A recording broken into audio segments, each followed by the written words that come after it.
Study IQ IAS, अब तैयारी हुई अफोर्डेबल। आपने कभी पोम्पे लक्ष्मी के बारे में सुना है? वो लक्ष्मी जो रोम में पाई गई? शायद नहीं सुना होगा, बट आज के इस लेक्चर में हम इस बात को सुनने वाले हैं कि इंडिया की एक ऐसी धरोहर जो रोम में पाई जा रही थी और रोम की कुछ ऐसी धरोहर जो इंडिया में पाई जा रही थी। ये इंडिया और इटली के बीच में, इंडिया और यूरोप के बीच में ऐसा संबंध लाने वाली एंशिएंट इंडिया में कौन सी डायनेस्टी है? डायनेस्टी का नाम है सतवाहंस। सातवाहंस यानी कि अपने आप को एक ब्राह्मण डायनेस्टी के नाम से जानने का या लोगों के समक्ष रहने का इनकी एक डिजायर रहती थी। सतवाहंस अपने आप को एक ब्राह्मण भी कहते थे, एका ब्राह्मणा, एक ही ब्राह्मण जो इतनी बड़ी डायनेस्टी को जन्म दे सकता है। वो अपनी मां के नाम से अपने आप को लिखना पसंद करते थे। गौतमी पुत्र सतकर्णी, वशिष्ठी पुत्र पुलमयी। ऐसा बहुत कम मिला है जहां पर मैट्रिलिनियल डायनेस्टीज को ज्यादा तवज्जो दी जाती है। अपनी मां के नाम के और अपने नाना के नाम के खानदानों को ज्यादा तवज्जो दी जा रही थी। सातवाहंस कई इफ्स और कई फर्स्ट्स के मालिक थे और Satavahanas for the right reasons were known as the first big empire giver to Deccan. Deccan में, दक्षिण में, साउथ ऑफ इंडिया में सबसे बड़े पहले एम्पायर के अधिपति कोई बने तो सतवाहंस बने। And that is why it becomes very interesting for us to know this region. Now this particular area, मतलब आप समझ सकते हैं कि Sopara was one of the ports जो आज भी मुंबई के नॉर्थ में है। ठीक है, मुंबई से थोड़ा सा आप ऊपर जाएंगे, सोपारा एक पुरानी पोर्ट सिटी हुआ करती थी सातवाहंस की। और उन्होंने पोम्पे में एक आइवरी की बनी हुई, यानी कि दंत, हाथी के दंत की बनी हुई ये लक्ष्मी वहां पर भेजी थी। This was perhaps a hand stand जिसमें मिरर फिक्स हुआ करता था। But it is one of the most important export of India to Italy. और एक्सपोर्ट्स क्या होते थे? आइवरी, सिल्क, स्पाइसेस सबसे ज्यादा। तो आज हम बात कर रहे हैं सातवाहंस की। मैं हूं आशीष और आप देख रहे हैं history of Bharat through maps. आइए सबसे पहले इनके पॉलिटिकल पोजीशन को जानते हैं। सातवाहंस एक अकेले ऐसे डायनेस्टी नहीं थी जो अपने टाइम पीरियड पर काबिज थी। इनके अगर टाइम पीरियड की मैं बात करूं, the time period was almost from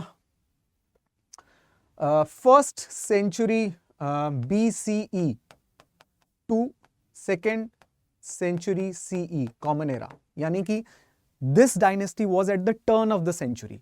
एक जमाने में मौर्यंस के नीचे काम करते थे, उनके फ्यूडेटरीज हुआ करते थे डेक्कन में। बट जब ये इंडिया में आए, इसी समय इंडिया में और भी बहुत सारी डायनेस्टीज आ चुकी थी, जैसे कि कुशान्स के बारे में हमने ऑलरेडी इससे पहले वाले एपिसोड में बहुत डिटेल में देखा है कि वो कैसे नॉर्थ इंडिया को सबसे प्रॉस्परस एम्पायर दे रहे थे। इनफैक्ट सबसे प्योरेस्ट गोल्ड कॉइन्स अगर कोई मिंट कर रहा था तो वो कुशान्स थे। तनिष्क का नाम आप अच्छे से जानते हैं, which is a huge gold chain from the Tatas. वो भी अपने गोल्ड चेन ब्रांड का नाम कनिष्क के नाम से रख रहे थे। The correlation is not misplaced. Tatas are known for making their nomenclature click, right? तो यहां पर वो अपना काम कर रहे थे। But anyways, Satavahanas was with Kushans और गिरनार के आसपास में, गुजरात के आसपास में बच्चे शाकाज के साथ भी इनका संबंध था। It was a fraught relationship उतना अच्छा था नहीं, लेकिन शाकाज भी सातवाहंस के साथ एग्जिस्ट कर रहे थे इंडियन प्लेन में। साथ ही साथ उड़ीसा के तरफ, यानी कि ईस्ट के तरफ छेदीज रहा करते थे। इनके एक किंग खारवेल सबसे ज्यादा फेमस हुए फॉर प्रोपोगेटिंग जैनिज्म। खारवेल की भी दुश्मनी रही सातवाहनों के साथ। और फिर बाद में दक्षिण में, सुदूर दक्षिण में, डीप साउथ में चोलास, चेरास और पांड्यास, वो तीन तमिड़कम की डायनेस्टीज, जहां से सातवाहंस का उतना लेना देना नहीं था, but they were known all over India. Ashoka भी इनके बारे में बात करते हैं और हमने भी इनके बारे में पिछले एपिसोड में बात की है, राइट? तो आप जरूर, अगर यहां तक फॉलो अगर आप करने में अगर आपको प्रॉब्लम हो रही है, सो प्लीज पीछे वाला एपिसोड आप देखिए। And now we are concentrating on Satavahanas. हम सातवाहंस की पॉलिटिकल हिस्ट्री देखने जा रहे हैं, प्लस देखने जा रहे हैं इस बात को कि कैसे वो ट्रेड करते थे या उनके प्रॉस्पेरिटी का रीजन क्या है। तो सबसे पहली बात पॉलिटिकल हिस्ट्री की। Look at this type of map out here. अगर आप यहां पर देखेंगे जो मैंने ऑरेंज से मार्क किया है, this is the area of Satavahanas. ये अपने सातवाहन्स का उनके मेच्योर टाइम पीरियड का एक बहुत इंपॉर्टेंट पॉलिटिकल बाउंड्री की तरफ से अगर मैं कहूं तो ये रीजन हुआ करता था। हालांकि this was not how they started. Obviously जब सातवाहन स्टार्ट कर रहे थे अपनी डायनेस्टी को तो ऐसा नहीं था। सबसे पहले प्रतिष्ठान के एरिया में वो अपने आप को काबिज कर रहे थे। पैठान का आज का एरिया महाराष्ट्र का पैठान उनका मेन एरिया रहा करता था, उनका अगर मैं कहूं न्यूक्लियस रहा करता था। इनकी तनातनी यहां पर रहने वाले शाकाज से हुई and Shakas particularly were having a lot of discontent with the Satavahanas. Satavahanas अपने आप को इस बात से भी प्राइड करते थे कि वो शाकाज पहलवाज दमन चक्र चलाते हैं, यानी कि शाकाज को पहलवाज को वो भारत से हटाने के लिए काबिज हुए हैं।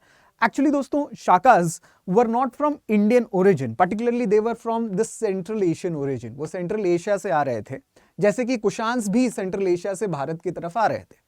हमें यह लगता है कि सिर्फ मॉडर्न इंडिया में पाकिस्तान के लोग जो हैं वो इंडिया में घुसपैठ करते हैं, बट ऐसा नहीं है। एंशियंट इंडिया में भी आप देखते हैं कि सेकेंड सेंचुरी सीई के समय, ऑलमोस्ट फर्स्ट सेंचुरी सीई से लेके सेकेंड सेंचुरी सीई, जब तक मौर्याज के पतन के बाद, the moment Mauryas go away, India is witnessing a lot of north western invasions. तो नॉर्थ वेस्टर्न इन्वेजन्स बहुत हो रहे हैं, जिसमें से शाकाज एक जरूर थे। इनके राजाओं के नाम एजिस मोजेस हुआ करते थे, और बाद में एक राजा नहापणा ने बहुत ही, अगर मैं कहूं, विध्वंसक लड़ाइयां लड़ी सातवाहन के रूलर्स के साथ। सातवाहन के रूलर्स स्टार्टिंग में सिमुका हुए, कान्हा हुए, उसके बाद सतकर्णी हुए, सतकर्णी द सेकंड हुए, और उसके बाद गौतमी पुत्र सतकर्णी हुए। Now these were the leaders, Vashishtriputra Pulumai, Gautamiputra Satkarni. These were the earliest, most and the most mature leaders, the most known leaders from the Satvahan dynasty. कई बार इनके पराक्रमों के बारे में हमें इनकी मदर और इनकी वाइफ से पता चलता है। इनकी वाइफ्स भी काफी इंपॉर्टेंट जगहों पर इंस्क्रिप्शंस लिख रही थी। फॉर एग्जाम्पल सतकर्णी की वाइफ नयनिका एक इंस्क्रिप्शन में लिख रही थी कि उनके हस्बैंड ने नहापणा को हराया है, और नहापणा ने जो कॉइन्स लॉन्च किए थे उस पर वापस ठप्पा मारकर सतकर्णी ने अपना नाम वापस लिखवाया है। You know these types of velar traditions की अपनी गुणगान करना, शाकाज के साथ अपने युद्ध को बताना, ये काम सातवाहन्स कर रहे थे। But at the same point of time Chedis जो यहां पर थे, पर्टिकुलरली खारवेल की डायनेस्टी जो उड़ीसा के आसपास में रहा करती थी, उन्होंने सतकर्णियों को हराया। उन्होंने कुशान्स माफ करिएगा, उन्होंने सातवाहन्स को हराया। So basically he was having with in east as well as west, east और वेस्ट दोनों तरफ से एक सातवाहन्स को एक बड़ा चैलेंज मिला। तो आप ये जो ऐसे डिप्रेशन देखते हैं, ये जो डेंट देखते हैं सातवाहन्स के ज्योग्राफिकल बाउंड्री पे, वो इसलिए है क्योंकि यहां पर छेदीज काफी ताकत से काबिज हैं और उन्हें इस तरफ नहीं बढ़ने दे रहे हैं। Where else in south they are stopped by Cholas, Cheras and Pandyas. तो साउथ में भी वो चोला, चेरा, पांड्यास के बॉर्डर तक जा रहे हैं, उससे आगे नहीं जा रहे। तो बचा ये बीच वाला दक्षिण का भूभाग, दक्षिण का मेन एरिया, जहां पर वो काबिज होना चाह रहे थे। So this was the political boundary and of course they extended towards the Shakas. Shakas को वो हराते हैं। शाकास को पर्टिकुलरली बाद में एक शाका रूलर और आए, रुद्रदमन, जिन्होंने मैट्रिमोनियल अलायंसेस भी किए सातवाहन से, and later on they were able to capture most of the areas of Gujarat, और फिर आप इतना बड़ा एम्पायर जो है सातवाहन्स का देखते हैं। लेकिन इनके एम्पायर की प्रॉस्पेरिटी का रीजन कुछ और है। इनके एम्पायर की प्रॉस्पेरिटी के रीजन को देखने के लिए आपके इनके आर्टिफैक्ट्स को देखना जरूरी है। Look at this artifact, this is one of the earliest artifacts ancient India में जो बोर्ड्स को बताता है। ठीक है, ये सातवाहन्स के कॉइन्स हैं, और यहाँ पे मास्ट कॉइन्स सबसे पहले हमें देखने को मिलते हैं, यानी कि बोट्स को दर्शाया गया है। हालांकि वी नो कि इंडस वैली सिविलाइजेशन में हम सी ट्रेड किया करते थे। लोथल हमारा एक इंपॉर्टेंट पोर्ट हुआ करता था। अगेन वो गुजरात में था बाय द वे, यहीं पे, ठीक। तो लोथल से हम जरूर ट्रेड किया करते थे और पोर्ट्स होना कोई नई बात नहीं थी। But for the first time to use it as a state symbol, क्योंकि कॉइन्स में हमेशा स्टेट सिंबल होते हैं, सातवाहंस ने काम किया। Look at the coins of Satavahanas. अगर आप सातवाहंस के कॉइन्स को देखें तो सबसे पहले हिंदू मोटिव्स, वैदिक धर्म के मोटिव्स भी यूज करने वाले यही रहे हैं। फॉर एग्जाम्पल स्वास्तिका, ये काफी स्टूडेंट्स को क्वेश्चन रहता है कि for the first time swastika मुझे कहां देखने को मिल सकता है, या where do I find that. Mostly you do find in some janapada coins, महाजनपद coins में आपको थोड़ा बहुत मिलता है, बट सातवाहंस इसे ज्यादातर यूज करते हैं अपने कॉइन्स में। लुक एट सन सिंबल जो सातवाहंस यूज किया करते थे, और मून सिंबल, और the most coins as you find. And the most interesting is the location. For example यहां पे मैं आपको नासिक केव्स बता रहा हूं, जहां पर गौतमीपुत्र सतकर्णी की मदर गौतमी बालाश्री ने अपने बेटे के गुणगान में काफी इंस्क्रिप्शंस लिखे। वो ये कह रही थी कि उनका बेटा दक्षिण पथपति है। सातवाहन का राजा जो है वो दक्षिण पथपति है, यानी कि दक्षिण के पथ का अकेला राजा है। तो ये देखना इंपॉर्टेंट है कि वो दक्षिण का पथ क्या था और इतनी प्रॉस्पेरिटी कहां से आ रही थी कि वो ऐसे विहार बना रहे थे। This is not a simple feat, this is not a simple architecture.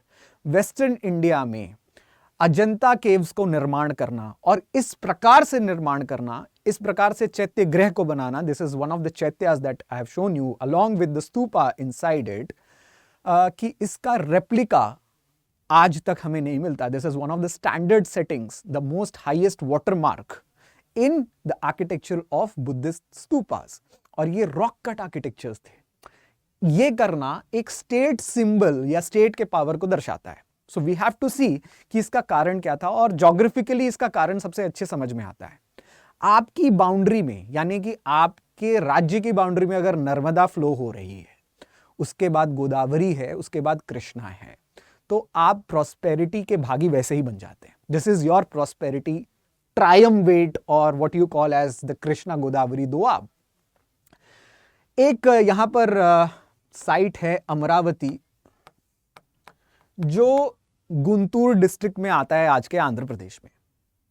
Amravati का पुराना नाम बहुत सारे स्टूडेंट्स जानते हैं, जो नहीं जानते हैं वो मैं बता रहा हूं। धान्य कटक हुआ करता था। धान्य कटक का मतलब क्या, यानी कि जो एरिया धान्य का गढ़ माना जाता है, ओरिजिन माना जाता है, जहां पर एक प्रकार से भंडार है धान्यों का। Amravati, the presence of Amravati and the presence of Amravati within the Satvahan, if I would say boundaries, is enough to say that. देखिए सातवाहन की स्टार्टिंग जो है वो पैठान से हो रही है, ठीक यहां पर, ठीक है। आप अगेन दोआब के रीजन में, ये भीमा रिवर है और फिर ये कृष्णा में जाके मिल रही है। Bhima river is one of the most important tributaries of Krishna, जो अब महाबलेश्वर से निकल रही है ना। भीमा और गोदावरी के बीच में पैठान स्थित है। बट इतना ही नहीं, ये भी एक इंपॉर्टेंट दोआब तो था ही, और साथ ही साथ टैक्सेशंस में भी हेल्प करता था। आप ये कह सकते हैं कि रिवर से क्या फायदा होता है। रिवर से ये फायदा होता है कि ज्यादा से ज्यादा फार्मर्स आपके राज्य के अंदर रहते हैं और उनसे टैक्सेस कलेक्ट कर कर और फार्मिंग सरप्लस इकट्ठा कर कर आप एक सेकेंडरी इकोनॉमिक एक्टिविटी प्लान कर सकते हैं, एक एम्पायर को जन्म दे सकते हैं। नाउ ये तो थे ही reasons, and definitely this is one of the plus points. But look at the finds out there. For example Amaravati की ही ये फाइंड्स मैं आपको दिखा रहा हूं। ये अमरावती में पाए गए मार्बल्स हैं। Amravati is the only place in India, एक ही ऐसा प्लेस है जहां पर मार्बल्स को यूज किया गया in order to construct stupas. बाकी सब जगह स्तूपा स्टोन से बनते थे, लेकिन अमरावती में मार्बल्स को यूज किया गया। और मजे की बात यह है कि यूपीएससी ने ये सारे क्वेश्चंस इसी साल पूछे हैं। अमरावती का पुराना नाम पूछा है धान्य कटक, और यह भी पूछा था कि अमरावती को किसने डिस्कवर किया, अमरावती की खोज किसने की, और इन मार्बल स्तूपास की खोज किसने की। आंसर है ये व्यक्ति, sir Walter Elliot. Sir Walter Elliot जो थे वो ब्रिटिशर्स के अंदर काम किया करते थे। 1830s की बात है, माफ करिएगा 1790s की बात है। 1797 में सबसे पहले कर्नल कॉलिन मैकेंजी, जो ब्रिटिशर्स के अंदर एक सर्वेयर जनरल की तरफ से काम करते थे, उन्होंने मद्रास के एरिया को ढूंढना शुरू किया। मद्रास का यही एरिया है, I hope you know that this is the part of Chennai. तो टाइम था 1797 का, Tipu Sultan almost third Anglo Mysore war हार चुके थे और मद्रास में अब किसी को किसी से डर नहीं था। अब मैसूर भी ब्रिटिशर्स के पास बस 2 साल के बाद आने वाला था। 1799 is the last battle of Srirangapatnam और उसके बाद मैसूर ब्रिटिशर्स के हाथ में था। So Britishers started visiting all of these areas. वो इन एरियाज में विजिट करना शुरू कर रहे थे और कर्नल कॉलिन मैकेंजी और वॉल्टर एलियट जैसे लोग अब इंडिया के एंशियंट सिटीज को रीडिस्कवर कर रहे थे।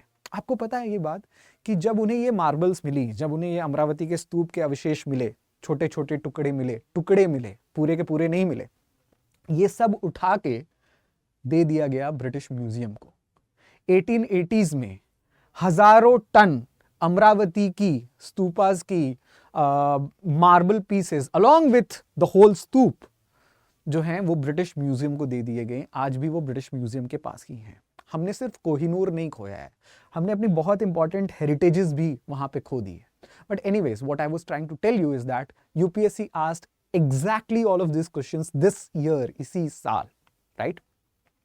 और सर वॉल्टर एलियट के बारे में वो पूछ रहे थे, कर्नल मैकेंजी के बारे में पूछ रहे थे। इसीलिए जो नेक्स्ट चीज इंपॉर्टेंट है आपके लिए, जिसलिए आप ये सीरीज देख रहे हैं, कि दोस्तों एग्जामिनेशंस सिर्फ और सिर्फ ऐसा नहीं है कि आप एक किताब पढ़कर, कोई रेफरेंस मटेरियल पढ़कर, किसी पास्ट ईयर टॉपर के नोट्स पढ़कर आप निकल जाएंगे। यूपीएससी आस्क्स डीप क्वेश्चंस, ऐसे क्वेश्चंस जो रिसर्च बेस्ड हैं, ऐसे क्वेश्चंस जो स्टैंडर्ड रेफरेंस मटेरियल से आते हैं, ऐसे क्वेश्चंस जो क्लासेस में डिस्कशंस करके आते हैं। यही चीज हम अपने बैचेस में आपको प्रोवाइड करते हैं to you dear students, because we know that you don't have another year to waste and you don't have another time to give attempt. इसीलिए हमारे P2I बैचेस लॉन्च हुए हैं। P2I बैचेस का काम ही यही है कि आपको प्रीलिम से लेके इंटरव्यू तक के लिए तैयार करना। And of course these batches are starting on 8th, so please take as much and as early this decision कि प्लीज आपको ये प्रीलिम से लेके इंटरव्यू का स्टेज पार करना है, एक बार में पार करना है विदाउट वेस्टिंग अनदर अटेम्प्ट। इसीलिए P2I means prelims, mains, interview. The moment you cross prelims, हम आपको मेंस के लिए वापस अपने कैंपसेस में बुलाते हैं फॉर एन ऑफलाइन सेशन। और जैसे ही ऑफलाइन सेशन में फॉर 4 months रिगरस ट्रेनिंग होती है, रिगरस तरीके से आपकी पढ़ाई होती है, मेंस डेडिकेटेड पढ़ाई होती है और उसके बाद इंटरव्यू की ट्रेनिंग। यानी कि एक स्टूडेंट एस्पिरेंट बनकर तो आता है, लेकिन ऑफिसर बनकर निकले, ये पूरी की पूरी तैयारी और पूरी की पूरी इच्छा के साथ हम आपके सामने आते हैं। That is your P2I batch. Okay, it's a golden opportunity. We call you again for mains at no added cost. All of this in this prices 25,000 provided you use the code ASHLIVE. अगर आप ये code use नहीं करेंगे तो शायद आपको ये price नहीं मिलेगा। So please use this code ASHLIVE for all the other courses also of Study IQ and make sure that you go about it and you do good research, you do good studies and you clear the examinations. The idea is to make sure that you don't repeat the mistakes, right? आगे बढ़ते हैं and what is more interesting is to note that अब you know after this particular section कि ठीक है हम geography की बात कर चुके हैं, अब बात बची है इकोनॉमिक्स की कि आपने इतना बड़ा साम्राज्य कैसे बना लिया। जैसे कि मैंने स्टार्टिंग में ही बात की थी कि आपके products all over the world मिल रहे हैं। इस मैप को जरा देखिए ध्यान से। This map shows the most important parts of you know the ports of India. Bhrigukachchha, जिसको आप भारग्या भी कहते हैं, Barygaza is actually the inner most wealth which is written in Greek. तो ग्रीक लैंग्वेज में इनर मोस्ट वेल्दी एरिया को Barygaza कहते हैं। या भरूच के नाम से भी आप जानते हैं, भृगु कच्छा के नाम से, which is the ancient most important name of Bharuch. So Bharuch port, Muziris port in the present day Kerala. तो भरूच और मुजरीज के बीच में 2-3 पोर्ट्स का निर्माण, माफ करिएगा यहां पर 2-3 पोर्ट्स का निर्माण किया जा रहा था बाय द सातवाहन्स. और वो सारे पोर्ट्स मैंने अभी आपको बताए, सोपारा और कल्याण. मैं अभी सोपारा और कल्याण डिटेल में बताऊंगा आपको.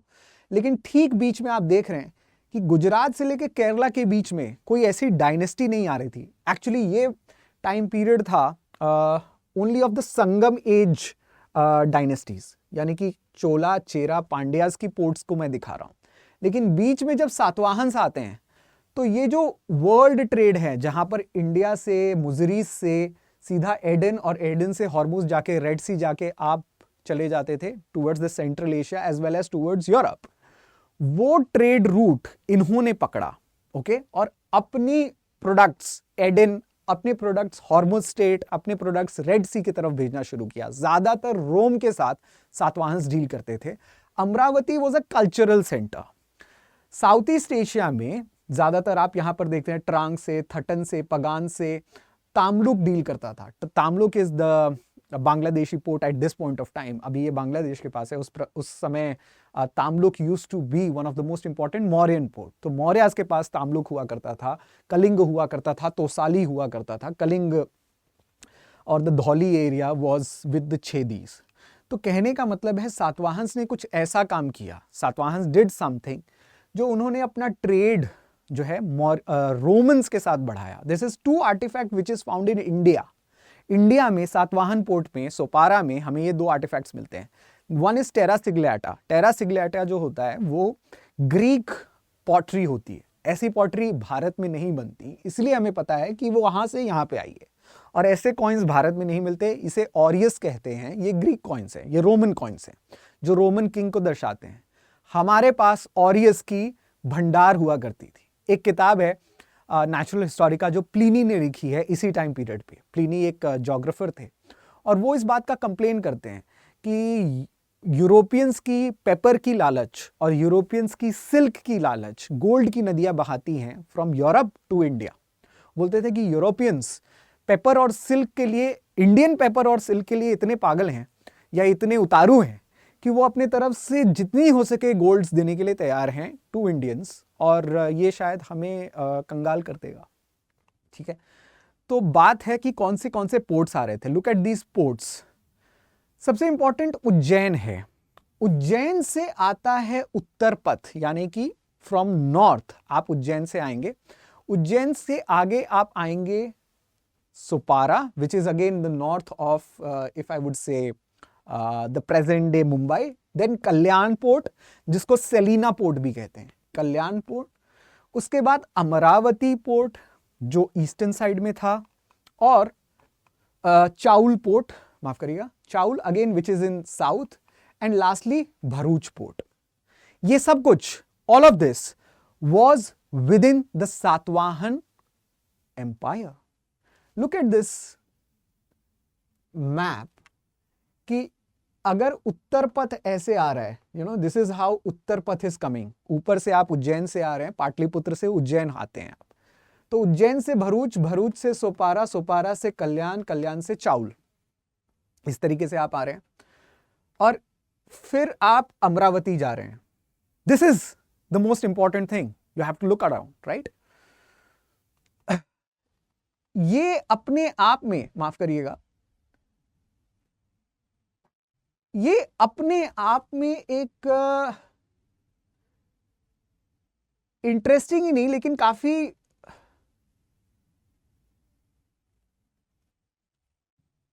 अगर मैं कहूं सबसे ज्यादा सटीक या सबसे ज्यादा जिसको कहते हैं इंजीनियस तरीका था यू नो ट्रेड करने का. इसका उदाहरण मैं आपको दे रहा हूं. मैंने तो आपको यहां पर दिखाए इनके ports, right. But most of you diligent students, आप अच्छे से जानते हैं कि यहां पर वेस्टर्न घाट शुरू होता है. आप देख रहे हैं इस प्रकार से, ओके, वेस्टर्न घाट केरला तक जा रहा है। ओके, वेस्टर्न घाट और इनके कैपिटल प्रतिष्ठान यहां पर। तो मान लीजिए ये कैपिटल है, उज्जैन यहां पर है, उज्जैन से आप प्रतिष्ठान गए जो कि इनका कैपिटल है, और ऑब्वियसली यहां पर भी इकोनॉमिक एक्टिविटीज बहुत ज्यादा होगी, लेकिन आपको यहां से सोपारा जाना है, आपको यहां से कल्याण जाना है, आपको यहां से चाउल जाना है। आज भी आप अगर आप महाराष्ट्र से हैं और ये देख रहे हैं तो आपको पता होगा कि प्रतिष्ठान से सोपारा जाने में घाट्स आते हैं। एग्जैक्टली उसी पॉइंट्स पे, नाने घाट पे, नासिक घाट्स पे, यहां पर बहुत सारे घाट्स हैं जो आपको एंट्री देते हैं टुवर्ड्स वेस्टर्न घाट। तो यहां पर एक नाने घाट है, और इसी नाने घाट पे सतकर्णी की वाइफ ने, नयनिका जी ने एक इंस्क्रिप्शन लिखा है कि सतकर्णी ने क्या क्या किया, सतकर्णी ने कैसे शाकास को हराया, या सतकर्णी जो है क्या यज्ञ कर रहे हैं, सतकर्णी कौन से ब्राह्मणों को ग्रांट दे रहे हैं, सतकर्णी जो है वाजपेय यज्ञ कर रहे हैं, अश्वमेध यज्ञ कर रहे हैं। और उसी के बाद यहीं पे ठीक थोड़ा सा ऊपर नासिक में, जो मैंने आपको एग्जाम्पल बताए, नासिक में गौतमी पुत्र सतकर्णी की मां गौतमी बालाश्री ने यह बताया कि उनके बेटे गौतमी पुत्र सतकर्णी यही दक्षिण पथ के पति हैं, यही एक ब्राह्मणा है, उन्होंने शाकास को हराया है, उनके बेटे के घोड़े ने 3 नदियों का पानी पिया हुआ है। So they are saying about Godavari, Krishna, Kaveri till that point of time. सो आप समझ सकते हैं that this cost their prosperity, of course the access to ports cost their prosperity, कि अगर पोर्ट्स में जाना है तो आप बिना टोल टैक्स दिए इन घाट्स के थ्रू नहीं जा सकते, और घाट्स में उनके इंस्क्रिप्शन देखे बिना नहीं जा सकते। और जब इनका कॉन्फ्लिक्ट सातवाहन के साथ, माफ करिएगा, शाकास के साथ ज्यादा हो गया, then they shifted towards Amaravati. तो मतलब आप समझ सकते हैं कि आपकी लेफ्ट और राइट यानी कि ईस्ट और वेस्ट दोनों में, दोनों तरफ आपकी कॉमर्स चल रही है, आपकी बिजनेस चल रही है। अमरावती इज धान्य कटक, अमरावती धान्य कटक है। तो आप इस तरफ से भी ट्रेड करेंगे और इस तरफ से भी ट्रेड करेंगे।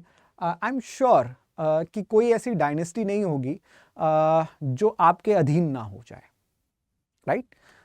This power is fueled by the international economic trade that used to take place in ancient India. और सातवाहन्स के राइज का यही सबसे इंपॉर्टेंट और मुख्य कारण है। I hope that you understand the importance of this time period. And lastly again I would like to say कि अगर आपने ये सोचा होगा कि मैं अजंता केव्स के बारे में ज्यादा क्यों पढ़ता हूँ, राइट? और अजंता केव्स, अगर अजंता केव्स के जगह पर है तो वो क्यों है? यूपीएससी इसी बारे में सोचती है और आपको क्वेश्चन दे देती है। ठीक देखिए कि नाने घाट, प्रतिष्ठान, कल्याण के बीच में अजंताज हैं और जुन्नार केव्स हैं। This is one of the biggest cave complexes of India. तो उसी के बीच में आपने अजंता केव्स बना दिया, उसी के बीच में आपने बुद्धिज्म को डेडिकेटेड चैत्यास बना दिए ताकि ट्रैवलर्स, मॉन्क्स आकर उन केव्स को यूज कर सके और आपके स्टेट सिंबल को देख सके। ये आपका स्टेट प्रोजेक्ट था। आपने अमरावती में, जो आपके बाद का कैपिटल बना, आपने वहां पर भी स्तूपास बनाए, आपने मार्बल स्तूपास बनाए, and that made you one of the mighty powers in ancient India, particularly in south, and that is what Satvahans were. So I hope you enjoyed this interesting way of looking at dynasties. Dynasties को देखना और dynasties के economic, geographical eminence को देखने का ये एक actually में बहुत नायाब तरीका है कि आप maps के through कैसे समझ सकते हैं. I hope that you also have many questions. I know that you have many suggestions. So for that, जैसा कि मैंने आपको कहा that आप हमारे आने वाले बैचेस को ज्वाइन कर सकते हैं. I am sure that you will join, but at the same point of time, if you have any other doubts regarding the joining of the batches or regarding this lecture in particular, आप मेरे साथ जुड़ सकते हैं in my Telegram channel. I'll be more than happy to answer your queries regarding UPSC as well as regarding history. I particularly take history classes at Study IQ. So I want you to see in my class. At the same point of time, I would like to say that my classes or Study IQ's classes in general, वो सिर्फ one way process नहीं है. हम actually discussions, debates में ज़्यादा believe करते हैं ताकि आपकी नॉलेज एनरिच हो सके. डिस्कशन और डिबेट्स के साथ आप कुछ ज़्यादा रिसीव करते हैं. You just don't receive knowledge, but you also ask your doubts and you make sure कि आपकी अंडरस्टैंडिंग कंप्लीट है, रटने की ज़रूरत नहीं पड़ती. And at the last we also provide you with mentors, with content and with current affairs daily, so that at the end of the class when you do your test series, when you do your classes, you are already prepared.